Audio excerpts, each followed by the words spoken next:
কিশোরের কণ্ঠে বাংলাদেশ বেতার। শ্রোতা বন্ধুরা, এখন শুনবেন স্থানীয় বাংলা সংবাদ। সংবাদের পরবর্তী অনুষ্ঠান ঢাকা থেকে রিলে করে আপনাদের শোনানো হবে। আসসালামু আলাইকুম। সন্ধে ৭টা, বাংলাদেশ বেতার সিলেট সংবাদ পড়ছি আবিদুল ইসলাম। মৌলভীবাজারের শ্রীমঙ্গল উপজেলার ভিক্টোরিয়া উচ্চ বিদ্যালয় মাঠে ফ্যামিলি কার্ড বিতরণ কার্যক্রমের উদ্বোধন করেন প্রধানমন্ত্রী তারেক রহমান। তিনি আজ ১০ জন নারীর হাতে সরাসরি ফ্যামিলি কার্ড তুলে দেন। এ নিয়ে শুনুন আমাদের মৌলভীবাজার সংবাদদাতার একটি বিশেষ প্রতিবেদন। প্রধানমন্ত্রী তারেক রহমান বলেছেন, ৭১ সালে বুকের তাজা রক্ত দিয়ে দেশের জনগণ দেশ স্বাধীন করেছেন, কিন্তু স্বৈরাচারী সরকার বিগত ১৭ বছরে তা হরণ করে নেই। পুনরায় ২৪ সালের ৫ আগস্ট এদেশের জনগণই স্বৈরাচারী সরকারকে বিদায় করেছে।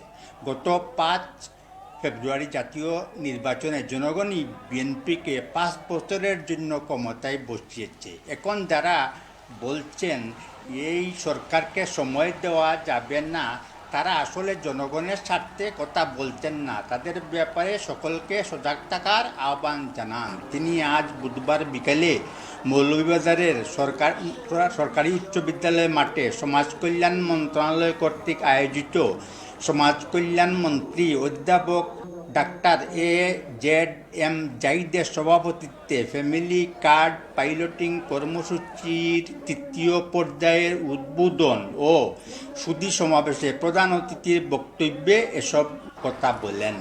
তিনি আরও বলেন, ক্ষমতা গ্রহণের ১ সপ্তাহের মধ্যে ১২ লাখ কৃষকের ১০,০০০ টাকা পর্যন্ত কৃষি ঋণ মওকুফ করা সহ নির্বাচনী সকল ইশতেহার বাস্তবায়ন করা হচ্ছে। বিএনপি সরকারের কাজ মানে জনগণের খেদমত করা। তাই বলি, করব কাজ, গর্ব দেশ, সবার আগে বাংলাদেশ। প্রধানমন্ত্রী অনুষ্ঠান স্থল থেকে ভার্চুয়ালি যুক্ত হয়ে দেশের ১৮টি ইউনিয়নে ওয়ার্ডের ফ্যামিলি কার্ড বিতরণ কার্যক্রম উদ্বোধন করেন। পরে তিনি জেলার রাজনগর উপজেলার টেংরা ইউনিয়নের ৭ নং ওয়ার্ডের ১০ জন নারীর হাতে কার্ড তুলে দেন। ৩য় পর্যায়ে আজ দেশের ২০টি ইউনিয়নের একটি করে ওয়ার্ডের ৯,২৩৭ জন নারী এই কার্ড পেয়েছেন। পাশাপাশি সমাজসেবা অধিদপ্তর কর্তৃক ১৫৫ জন দুস্থ অসহায় এবং ২৫ জন মেধাবী ও সচ্ছল পরিবারের প্রতিবন্ধী শিক্ষার্থী, ৫০টি গৃহহীন ক্ষুদ্র নিগোষ্ঠীয় শ্রমিক পরিবারকে গৃহ নির্মাণের জন্য ২ লাখ টাকা সমমূল্যে বরাদ্দপত্র, ১৮০ জন জটিল রোগে আক্রান্ত ব্যক্তির মধ্যে ৫০,০০০ টাকা করে চেক বিতরণ করেন।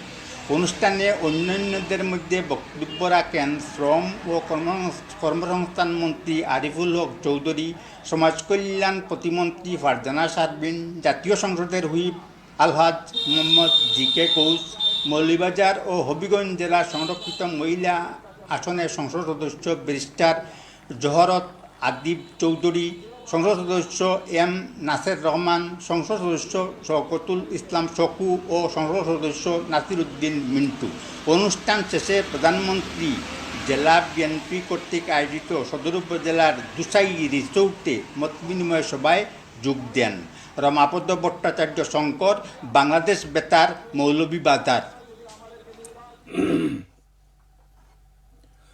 সিলেটের জকিগঞ্জ, জৈন্তাপুর ও কানাইঘাট সীমান্ত এলাকায় পৃথক অভিযানে প্রায় অর্ধ কোটি টাকার ভারতীয় সিগারেট সহ বিপুল পরিমাণ চোরাচালানি মালামাল জব্দ করেছে জকিগঞ্জ বিজিবি ১৯ ব্যাটালিয়ন।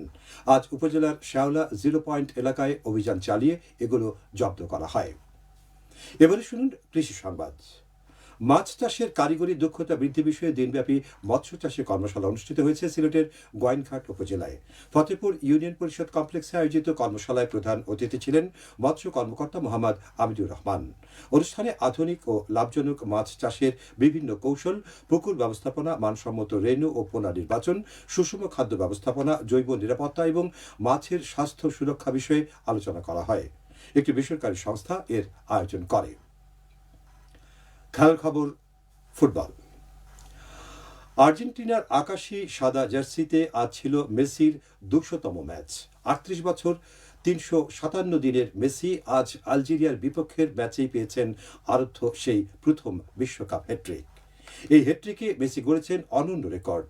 বিশ্বকাপে সবচেয়ে বেশি বয়সী খেলোয়াড় হিসেবে করলেন এই হ্যাট্রিক। এছাড়াও আজ মেসি করেছেন আরও কয়েকটি রেকর্ড। ইতিহাসের প্রথম ফুটবলার হিসেবে টানা 6টি বিশ্বকাপে পা রেখে তিনি আজ অমরত্বের নতুন সংজ্ঞা দিয়েছেন। বক্সের বাইরে থেকে দূরপাল্লার শটে আজ ছুঁয়েছেন ব্রাজিলীয় কিংবদন্তি রেভিলিওনোর 5 গোলের কীর্তি। আর ক্রিস্টিয়ানো রোনালদোর পর দ্বিতীয় ফুটবলার হিসেবে গোল করলেন 5টি ভিন্ন বিশ্বকাপে। দেশের হয়ে 200তম আন্তর্জাতিক ম্যাচে তার গোল সংখ্যা এখন 120, আর বিশ্বকাপে 16 গোল নিয়ে তিনি ছুঁয়ে ফেলেছেন জার্মানির মিরোস্লাভ ক্লোসার সর্বোচ্চ গোলের রেকর্ড। সবশেষে আবহাওয়া। আজ রাত 1টা পর্যন্ত পূর্বাভাসে বলা হয়েছে সিলেট ও পার্শ্ববর্তী এলাকায় পূর্ব দক্ষিণ পূর্ব দিক থেকে অস্থায়ীভাবে ঘন্টায় সর্বোচ্চ 60 কিলোমিটার বেগে দমকা থেকে ঝোড়ো হাওয়া বয়ে যেতে পারে।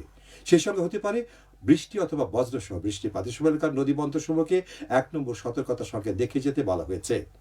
আজ সিলেটে সর্বোচ্চ তাপমাত্রা ছিল 27.5 ডিগ্রি এবং সর্বনিম্ন 24.5 ডিগ্রি সেলসিয়াস। বাতাসে আর্দ্রতা ছিল সকালে 92 এবং সন্ধ্যায় 85%। আগামীকাল সিলেটে সূর্যোদয় হবে 5:03 এবং অস্ত যাবে 6:44। সংবাদ শেষ হলো। পরবর্তী স্থানীয় সংবাদ প্রচারিত হবে আগামীকাল সকাল 8:10।